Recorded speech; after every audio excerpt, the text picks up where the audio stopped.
Hola amigos y amigas, ¿cómo están? Bienvenidos a este canal. El día de hoy quiero compartir con ustedes un extracto del libro La caída del Imperio Romano, del historiador inglés Adrian Goldsworthy.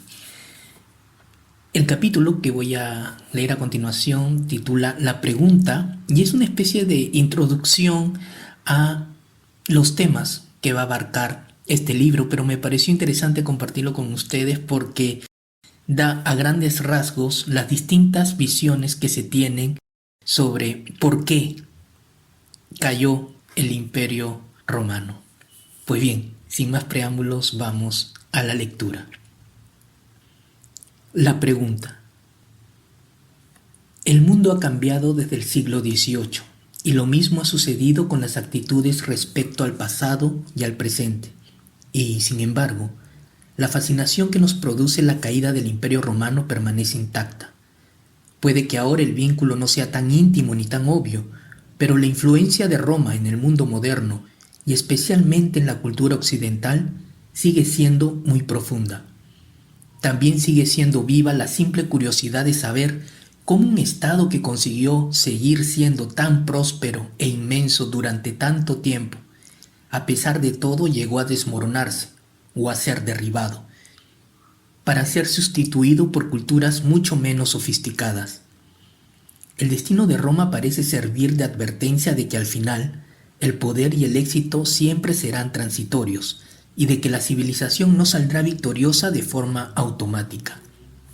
No fue por casualidad que uno de los más famosos discursos de Winston Churchill de 1940 predijese que la derrota de Gran Bretaña traería como resultado una nueva edad de las tinieblas, una frase particularmente apropiada, dado que muchos creían que el Imperio Romano había sucumbido a manos de los bárbaros germanos en el siglo V. Cada nueva generación ha vuelto a plantearse el enigma de por qué cayó Roma, y se han propuesto infinidad de teorías diferentes. No hace mucho, un estudioso alemán catalogó unas 200. Con frecuencia, se han establecido paralelismos de forma bastante explícita entre los problemas a los que se enfrentaba el propio país y época del historiador en cuestión y los del Imperio Romano. Existe, como mínimo, un importante contraste entre la experiencia romana y la desaparición de los grandes imperios del siglo XX. Potencias como Gran Bretaña y Francia estaban ya en plena decadencia, agotadas por las dos guerras mundiales y sus consecuencias económicas, pero es que además tenían que hacer frente a la enorme presión que ejercían sus colonias para obtener la independencia. No parece probable que ninguna de las dos potencias hubiera tenido la capacidad y la voluntad de resistir esa presión por tiempo indefinido, sobre todo porque estaba siendo alentada por las dos nuevas superpotencias. Estados Unidos no había participado en la Segunda Guerra Mundial con el fin de proteger el Imperio Británico y su sistema comercial, mientras que la Rusia soviética apoyaba de forma activa a los revolucionarios marxistas que aspiraban a conseguir la independencia. No hay rastro de un deseo comparable de liberarse del dominio imperial en ninguna de las provincias romanas. La población de las provincias hispanas no anhelaba convertirse en un estado independiente hispánico, como tampoco hubo movimientos para obtener la liberación de Capadocia o Grecia. Sencillamente, en el periodo romano no hubo equivalentes de Gandhi o Nehru, Washington o Bolívar, Kenyatta o Mugabe. Ni siquiera la población judía del imperio, que se había rebelado en varias ocasiones en el siglo I y II, parecía seguir deseando tener su propia nación en el siglo IV. La población quería ser romana y asociaba la idea de la libertad con el hecho de pertenecer a un imperio y no con independizarse de él. Y eso a pesar de que los gobernantes del imperio no eran elegidos y disfrutaban de un auténtico poder absoluto. En todos los casos, en las antiguas provincias romanas, con el tiempo, y a veces de forma inmediata, el poder pasó a manos de los nuevos invasores extranjeros. Resulta sorprendente constatar que estos mismos solían querer formar parte del imperio y disfrutar de su riqueza más que destruirlo. La gran paradoja de la caída del Imperio Romano es que no se produjo porque la gente que lo conformaba, pero tampoco los que no formaban parte de él, dejaran de creer en él o desearan que dejara de existir. Los romanos querían que el imperio existiera y la mayoría eran incapaces de imaginar el mundo sin él, pero eran conscientes de que se enfrentaba a graves problemas. La mayor parte de ellos tendía a considerar que el origen de las dificultades era la decadencia moral. El imperio estaba en dificultades porque las generaciones de la época carecían del severo sentido de la virtud de las antiguas generaciones que habían contribuido a la grandeza de Roma. Tal era la forma tradicional de pensar, en especial la forma romana de pensar. A menudo existía también un elemento religioso. Los paganos echaban la culpa de todo a los cristianos por haber dado de lado a los antiguos dioses que habían guiado y protegido el imperio. Por su parte, los cristianos echaban la culpa a los paganos por aferrarse a antiguas creencias erróneas, mientras que unos cuantos empezaban a vincular la forma de Roma con el final del mundo.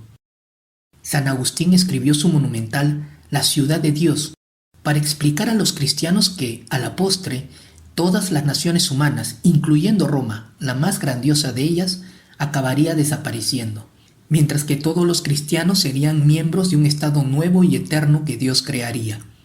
Con ello no buscaba animarles a dejar de creer en el imperio o a intentar acelerar su caída, sino tranquilizarles, asegurándoles que les esperaba un mundo mejor que estaba aún por llegar. Algunos historiadores laicos, sobre todo estudiosos que escribían en griego en la mitad oriental del imperio, mucho después de que la parte occidental hubiera caído, criticaron a determinados emperadores por algunas decisiones militares o políticas que afirmaban que había tenido consecuencias de largo alcance.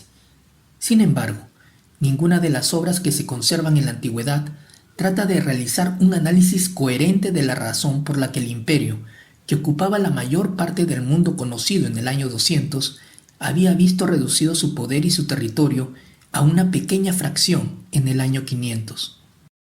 Más adelante, el autor escribe: para algunos, el desmoronamiento fue interno, el resultado de diversos fracasos y de la decadencia interna del imperio. Otros han preferido hacer hincapié en los ataques sufridos por el imperio por parte de los hunos, y en especial por parte de las tribus germánicas que se abrieron paso por las fronteras y establecieron reinos propios en las provincias occidentales. En las emotivas palabras de un erudito francés, el imperio romano no murió, fue asesinado. Durante el siglo XIX, en el contexto del auge del nacionalismo alemán, se manifestó una preferencia por destacar el papel de los germanos.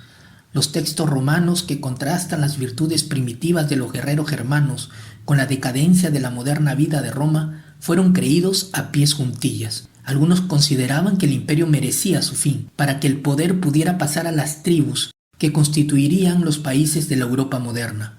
Otros juzgaban la situación desde un punto de vista abiertamente racial y pensaban que la caída de Roma fue consecuencia de que se permitiera a demasiados bárbaros germanos penetrar sus fronteras. Por lo general, las preocupaciones de cada época se han reflejado en sus opiniones sobre la caída del Imperio Romano. En ocasiones, los problemas sociales y la tensión de clases se han convertido en explicaciones de moda, a menudo combinados con los factores económicos. Para algunas personas, el mundo del Bajo Imperio Romano era extremadamente sombrío, con un campesinado cargado de impuestos al que se exprimía para hacer frente a los crecientes costes de mantenimiento de un ejército. Con el tiempo, la presión fue demasiado elevada y todo el sistema se vino abajo. Hay también teorías alternativas que señalan como responsables a los fracasos militares o al descenso de la población. Otras han reflejado distintas inquietudes modernas y han sugerido que el cambio medioambiental o climático, tal vez acentuado por el impacto de la agricultura y la industria romanas, fue el motivo fundamental de la disminución de la producción agrícola y, en último caso, de la ruina económica. Más adelante, el autor continúa. Parece que a muchas de las personas que estudian la antigüedad tardía les resulta muy difícil considerar la posibilidad de que hubiera algún ámbito en decadencia y prefieren ver cambios y transformación. Para ellos, mediante un proceso gradual y en absoluto traumático, el mundo del Imperio Romano se transformó en el mundo medieval.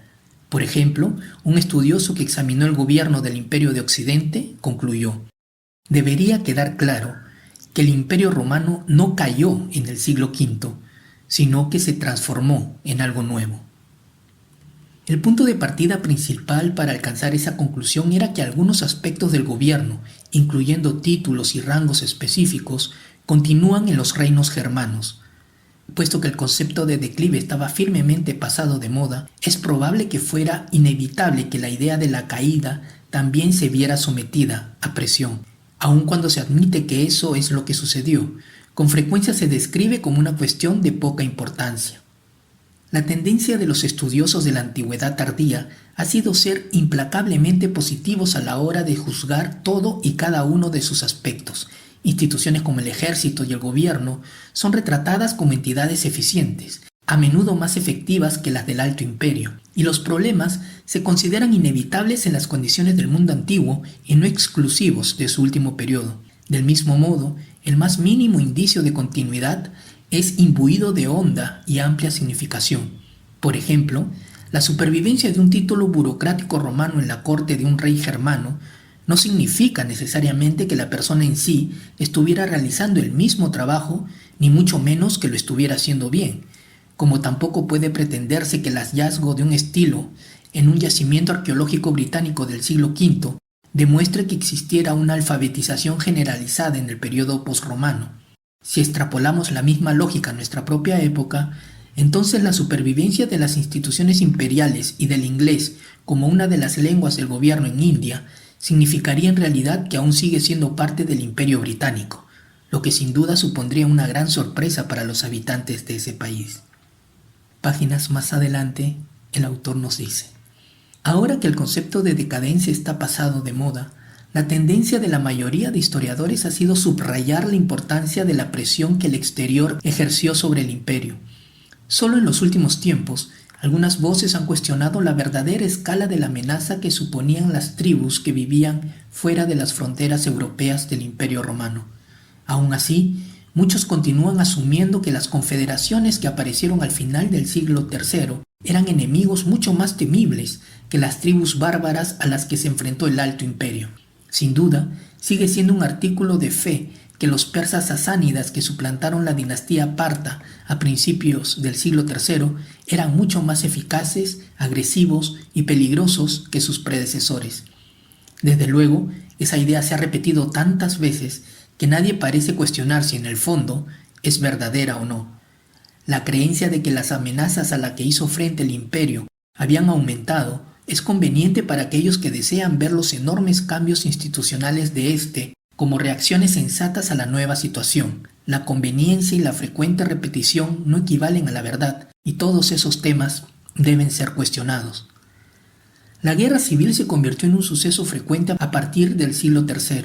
Tras el año 217, hubo solo algunas décadas en las que no se produjera una disputa violenta por el poder en el seno del Imperio Romano. Algunas de estas luchas eran rebeliones locales que fueron sofocadas con rapidez e implicaron muy pocos enfrentamientos relevantes. Otras perduraron durante años y solo se decidieron gracias a una o más batallas o asedios importantes. No contamos con cifras sobre cuántos soldados romanos murieron o fueron mutilados luchando contra los otros romanos, pero el total tiene que haber sido considerable. Es cierto que tal vez la población que vivía en provincias alejadas de los escenarios de las batallas no se vieran directamente afectada por los estallidos de conflictos internos, a menos que tuvieran familiares entre los líderes del bando de los derrotados. Eso no significa que fueran hechos de poca importancia. La guerra civil era una realidad de la vida y todos los que alcanzaban la edad adulta habían pasado por una, aun cuando no tuviera un impacto directo sobre ello. Aunque parezca extraño, a pesar de que la mayoría de historiadores registran la frecuencia con la que se produjeron conflictos internos en el Imperio Romano desde el siglo III en adelante, rara vez dedican mucho tiempo a considerarlos con un mínimo de detalle. A. H. M. Jones llevó a cabo un estudio colosal del Bajo Imperio, que sigue siendo un punto de referencia indispensable aún hoy, más de 40 años después de su publicación, y que incluye esta curiosa afirmación. Diocleciano mantuvo durante 20 años la paz interna, interrumpida solo por 2 revueltas. Llegados a este punto, conviene señalar que una de esas revueltas duró casi una década y que la impresión de ambas requirió un enorme esfuerzo militar.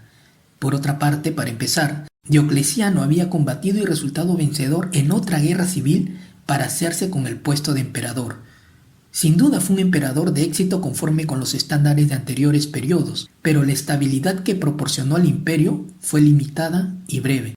Su reinado fue seguido por una racha de guerras civiles de una escala especialmente grande. Resulta significativo el hecho que Jones dedicara un único párrafo a la guerra civil y a los enfrentamientos intestinos en el largo capítulo que dedicó a analizar las causas de la caída de Roma. Pues bien amigos, este ha sido una breve lectura sobre este capítulo introductorio del libro La caída del Imperio Romano del historiador inglés Adrian Goldsworthy. Si por allí encuentro algún otro pasaje que crea que pueda serles interesantes o parecerles interesantes a todos ustedes, pues lo compartiré. Gracias por estar ahí y nos vemos en un próximo audiorelato. Hasta pronto. Chao.